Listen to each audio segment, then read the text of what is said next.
Hi, I am Annie Mazes, and I handle library marketing for all of the adult titles at Workman Publishing. This is our Instagram and my Twitter feed, so you can follow along on social media. That's me. Hello. We have about 10 imprints under the Workman umbrella, and so there is a book for every type of reader. Also very important, please make note of this link. It is case sensitive, but after this presentation, you can download the slides so you don't have to remember everything that I talk about today. And I am going to be talking about a lot of titles, so please bear with me for the next 25 minutes or so. Jumping into some favorite summer titles that have just come out or are about to, we've got The Lives of Edie Pritchard. This is an engaging and perceptive novel by acclaimed novelist Larry Watson. It examines the life of a woman who is very aware of her physical beauty and also constrained by it. It takes place in a small town and how that can shape her over the decades. Hieroglyphics by Jill McCorkle deconstructs and reconstructs what it means to be a father and a mother, and what it means to be a child, piecing together the world around them in this beautiful novel for fans of Commonwealth or My Name is Lucy Barton. When the World Feels Like a Scary Place is a favorite of mine, and unfortunately very relevant and useful right now. Dr. Abigail Gerowitz provides scripts for caregivers to have conversations with children about big issues that can affect them, including COVID and social justice. These are conversations for children of all ages 2 to 18. Miracle Country is a crazy good environmental memoir for fans of Wild, and H is for Hawk. It's a tale of Kendra Atleework's family and an environmental history of the small town that she grew up in California. With or Without You is from author favorite Caroline Levitt. What do you do if your partner is suddenly not the same person you've spent 20 years with? When Stella wakes up from a coma with an incredibly new artistic ability, her struggling musician husband begins to wonder, what do we owe the people in our lives, and when does the cost become too great? And A House is a Body. I'm just going to read this incredible quote from Kise Lemon, author of Heidi. A House is a Body will not simply be talked about as one of the greatest short story collections of the 2020s. It will change the way all stories, short and long, are told, written, and consumed. There is nothing, no emotion, no tiny morsel of memory, no touch that this book does not take seriously. Yet, A House is a Body might be the most fun I've ever had in a short story collection. I could not have said that better. Continuing on, these are titles that are coming out between September and January, so you can get a leg up on what you'd like to read over the next few months. The Hidden Life of Ice. Barely inhabited, the Arctic is an alien world to most of us. It also holds critical clues about the future of our planet. The Hidden Life of Ice, Markoe Tedesco invites us to Greenland, where he and his fellow scientists are doggedly researching the dramatic changes. Following the arc of his typical day at work, Tedesco unearths the secrets in the ice, from evidence of long extinct polar camels to the fantastically weird microorganism living at freezing temperatures. Tedesco weaves together the facts on climate change with poetic reflections on this endangered landscape, the epic deeds of great Arctic explorers, and the legends of the rare local populations. Impersonation. Just a side note, these are books in chronological order, so I'm going to be jumping from nonfiction to fiction, but it is timed in how they're coming out and will be available. Impersonation by Heidi Pitlor. Allie Lang is a professional ghostwriter and a perpetually broke single mother to a young boy. And Alana Brabane is a high-profile lawyer, economist, and advocate for women's rights, and she has designs on elected office. She also happens to be a mother. Together, they make the perfect feminist mother. Lana and her staff have decided she needs help softening her image in the eyes of the public, and that a memoir about her life as a mother will help. Allie struggles to write Lana's books as obstacles pile up. Not enough childcare, looming deadlines, a subject who is incredibly not responsive. Eventually, Lana comes to require far too much of Allie and even her child, and Allie is tested to see if she can stand up for herself and ask for what she deserves. This is for fans of Mrs. Fletcher and the Female Persuasion. Acclaimed Heidi Pitlor tells a timely, funny, and insightful story of ambition, motherhood, and class. It received Starred Kirkus review. His Only Wife is such a fun read. Afi Tekpel is a young seamstress who lives in a small town in Ghana with her widowed mother. One day, she's offered a life-changing opportunity, a proposal of marriage from the wealthy family of Alikum Ganyo.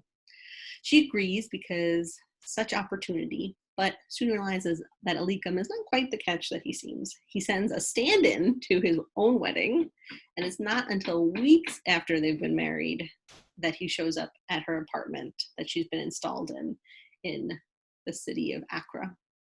It turns out that he's in love with another woman who his family disapproves of, and they want Afi to win him back from this other woman. But it is eventually the city of Accra that wins Afi's heart and gives her a life of independence that she could never have imagined for herself. Peace Adzo Medie is a brilliant scholar and a fierce advocate for women's rights. This is a charming and very commercial book for readers of Chimamanda Adichie and Candace Carty-Williams. It got a starred Kirkus review that called it the Crazy Rich Asians for West Africa. A lot of fun, totally enjoyable. Something completely different, immunity.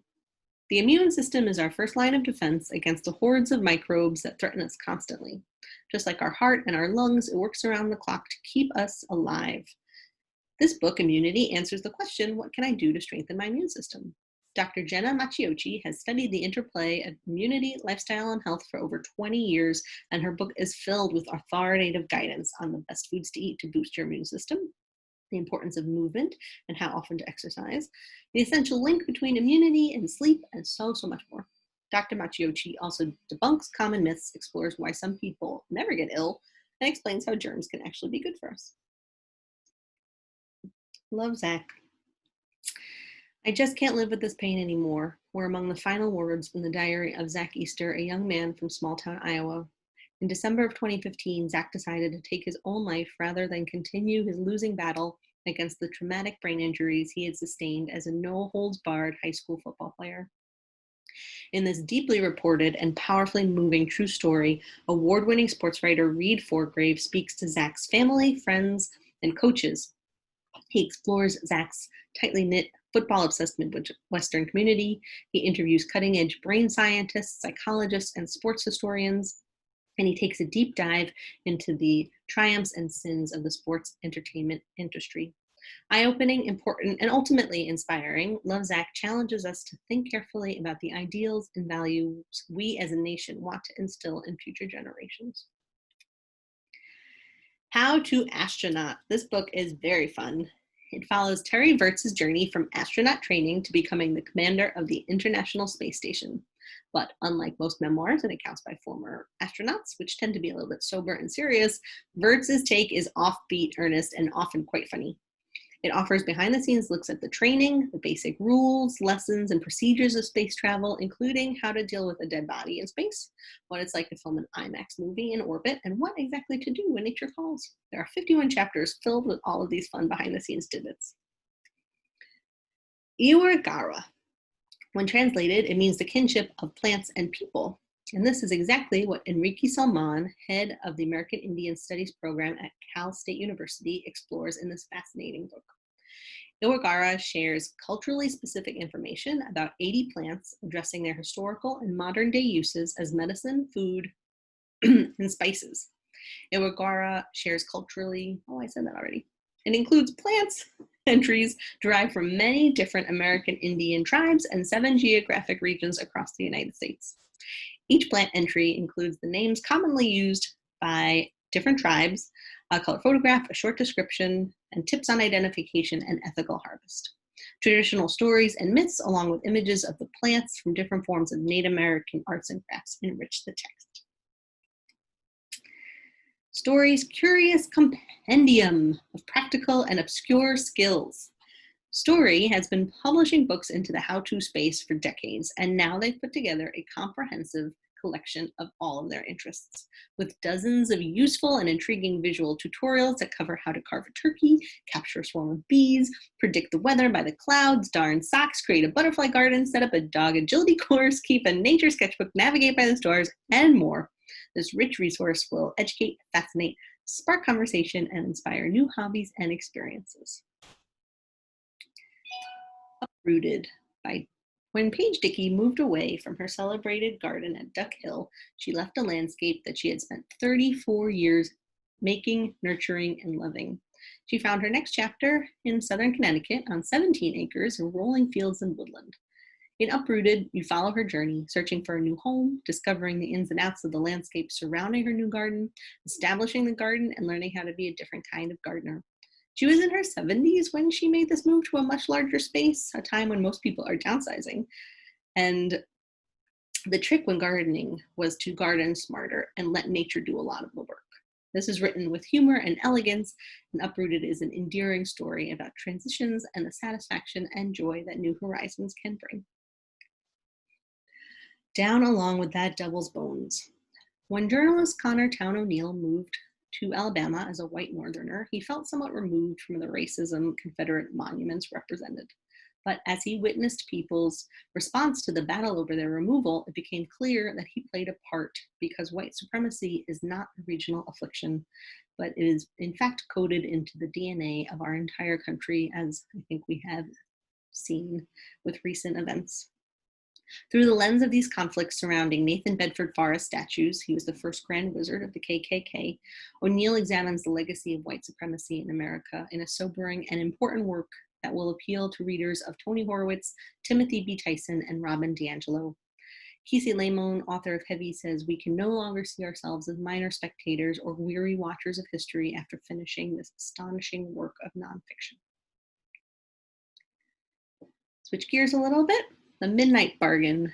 I'm very excited about this book. It's romance meets fantasy. Beatrice Claiborne is a sorcerer who practices magic in secret. She is terrified of the day that she will be locked into marriage and lose her magic in order to protect her unborn children. She dreams of becoming a full-fledged sorceress and pursuing magic as her calling, as men are able to do. But her family is in severe debt, and only she can save them by securing an advantageous match before their creditors come calling.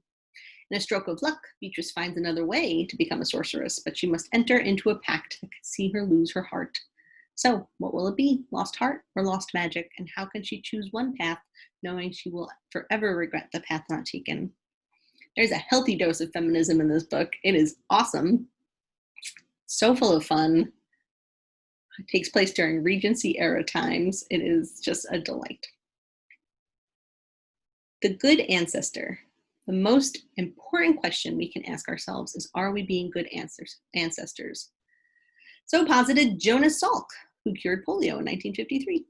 Salk saved millions of lives, but he refused to patent his cure and never made any money off of it. His radical rethinking of what we owe future generations should be an inspiration to all of us, but it has not quite taken hold. Businesses can barely see past the next quarter. Politicians can certainly not see past the next election.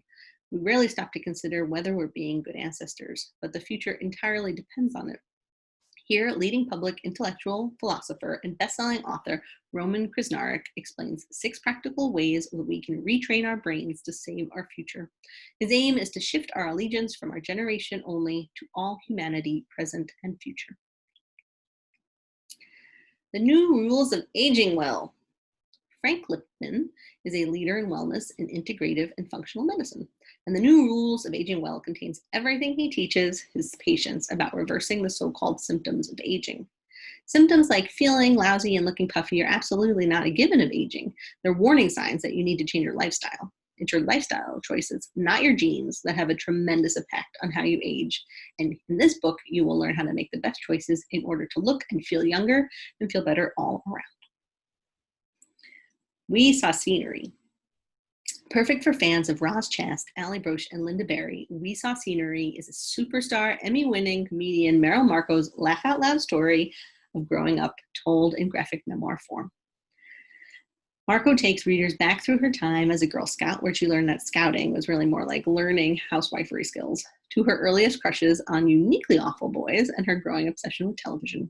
As she charts the divide between her adolescence and adulthood, Markoe questions and berates her younger self, revealing how much is opaque to us in those younger years.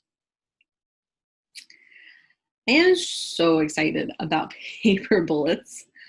It's a true story, but more importantly, it is the little-known tale of 2 brave and creative women determined to rebel against the Nazis as only they could through their art. Lucy Schwab and Suzanne Malherbe, better remembered today by their artist names Claude Cahun and Marcel Moore, distributed Paper Bullets, wicked insults against Hitler calls to rebel, and subversive fictional dialogues designed to demoralize and subvert Nazi troops until they were captured and sentenced to death in 1944. They survived and went on to create gender-bending art. The story is so good.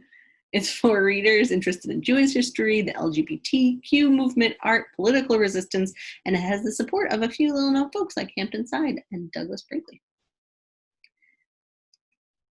Wake up grateful. What does it mean to truly live gratefully every day?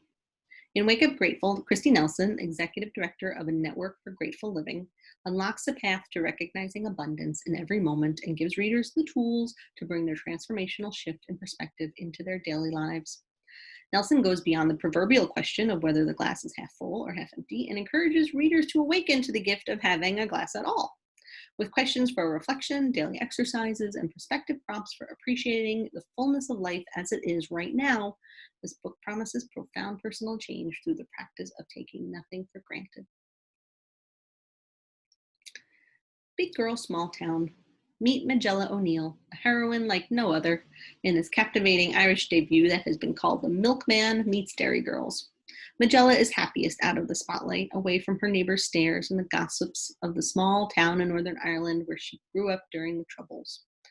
Underneath Magella's seemingly ordinary life are the facts that she doesn't know where her father is and that every person in her town has been changed by the lingering divide between Protestants and Catholics.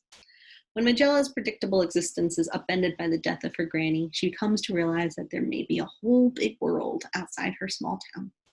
Told in a highly original voice, this will appeal to fans of Sally Rooney and Otessa Moshfegh. On Fragile Waves is a lovely magical realism book. Firouzeh and her brother, Noor, are children of fire, born in Afghanistan, fractured by war. When their parents decide to leave, they spin fairy tales of their destination, the mythical land of opportunities, Australia. As the family journeys from Pakistan to Indonesia to Nauru, heading toward a hope of home, they must rely on fragile and temporary shelters, strangers both mercenary and kind, and friends who vanish as quickly as they're found. When they arrive in Australia, what seemed like a stable shore gives way to treacherous currents. Neighbors, classmates, and the government seek their own ends, indifferent to the family's fate. For Firouzeh, her fantasy world provides some relief that as her family and home splinter, she must surface from these imaginings and find a new way. This book has magical realism at its heart, but clearly it touches on very relevant topics. How to sleep. Sleep difficulties affect millions of people. Hello. And this book addresses what to do with that. What sets this book apart is that Dr. Rafael Pelayo has spent over 25 years as both a clinical professor and a practicing sleep physician. Pelayo's approach is to first teach readers how sleep works. He explains what the body needs through the night, that the need for sleep is biological, but the way we sleep is learned, how much sleep you actually need each night, and that you can get by with less. Then once readers understand sleep and why it is so essential to our health and well-being, he offers a clear path to better sleep with a flexible approach that will work for everyone. Next up, In Case You Get Hit by a Bus, which is a title you're unlikely to forget, but it is a book that I have found incredibly helpful. It's not a subject you might not want to discuss, mortality, but it is everything you need to help organize your life, from Netflix passwords to social media accounts, finances, funeral plans for a calmer life now, and to make things easier for loved ones you leave behind. The authors are founders of Everplans, a digital company that helps people of all ages organize their lives, but you don't need to have anything to do with Everplans. This book has everything you need in it. I am a huge fan of this book. I have seen firsthand what can happen if people aren't prepared in situations like this, and this book has me feeling better about when I'm going to leave for my child one day without any of the concern, because, hopefully that's a long way from now. It's so much better to manage it now than have to deal with it whenever. So in case you get hit by a bus, not a super fun book to talk about, but incredibly helpful. And at the edge of the Haight, this is the winner of the 2019 Penn Bellwether Prize for Socially Engaged Fiction. Maddie Donato, homeless at 20, has made a family of sorts for herself in the dangerous spaces of San Francisco's Golden Gate Park. She knows whom to trust, where to eat, when to move locations, and how to take care of her dog. When she unwittingly witnesses the murder of a young homeless boy and is seen by the perpetrator, everyone from the police to the dead boy's parents suddenly want to talk to her. Against the backdrop of a radically changing San Francisco, a city which embraces the booming tech economy while struggling to maintain its culture of tolerance, At the Edge of the Haight follows the lives of those who depend on makeshift homes and communities. Author Hilary Jordan says, "This book pulled me deep into a world I knew little about, bringing the struggles of its young homeless inhabitants, the kind of people you avoid eye contact with on the street, to vivid, poignant life. The novel demands that you take a close look. If you knew, could you still ignore, fear, or condemn them? And knowing, how can you ever forget?" Next up, we have some group slides. Just some fun things that are coming out. Nature and Crafts. Earth Almanac is by renowned nature writer Ted Williams. He captures the wonders of the natural world in this series of short observational essays that describe the fleeting beauty of each season. It's quite zen, dipping in and out of this. It's a delightful read. Life in the Studio. This is a handbook for leading a creatively fulfilling life from renowned potter Frances Palmer. Readers are brought behind the scenes with hundreds of gorgeous photographs of her ceramics, her beautiful flower arrangements, her gardens, and even step-by-step instructions of her most cherished techniques and recipes. The Kinfolk Garden is the next book in the highly successful Kinfolk series. It invites readers into 30 spaces that blur the lines between indoors and out, from jungle-like rooftops to sprawling backyards, and an easy approach to bringing nature into your home. The Art of Tapestry Weaving has a fresh new look. With this in-depth technique guide and small, inexpensive loom, fiber enthusiasts learn to create a range of images with yarn, including funky abstract designs, detailed geometric configurations, and realistic pictures. A few cookbooks to finish this out.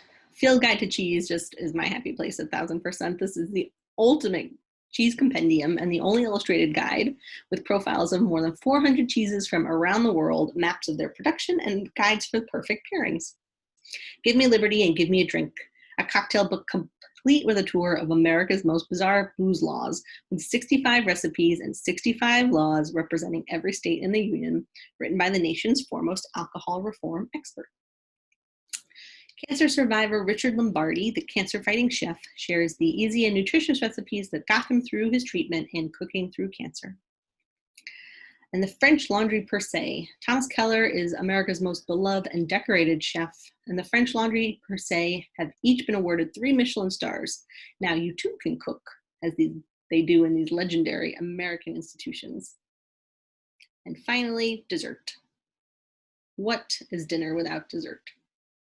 Baking at the 20th Century Cafe, one of San Francisco's most talented pastry chefs shares 75 recipes and her secrets for modern spins on the decadent baked goods of Middle Europe. Skinny Southern Baking is from the creator of Skinny Southern, an Emmy Award-winning chef Laura Lynn Carter. She's reinvented her favorite Southern cookies, pies, and more with completely gluten-free, dairy-free, and refined sugar-free recipes. And finally, the Pie Academy. The critically acclaimed dean of the Pie Academy, Ken Heydrich, delivers a masterclass in pie making with step-by-step photographic tutorials for perfect crusts and more than 250 recipes for pies of every flavor and style, from berry, fruit, nut, custard, chiffon, and cream, to freezer pies, slab pies, turnovers, and so much more. That is it for me, Annie Mazes from Workman Publishing. Thank you so much for listening in. And I appreciate you. Take care. Stay safe.